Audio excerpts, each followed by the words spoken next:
Hi, welcome back to our channel. In this video, I will show you how to make a resume in Canva. So it's actually really easy because you can already see that they have resume template.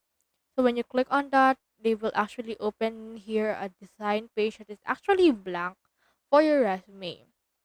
Now this part or this size of the paper is actually resume size, and you can see in here on the design it will open here some templates.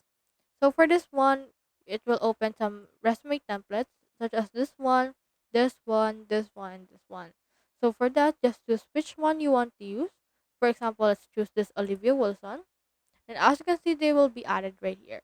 You can change the template style if you want to as well, or you can tweak it to your liking.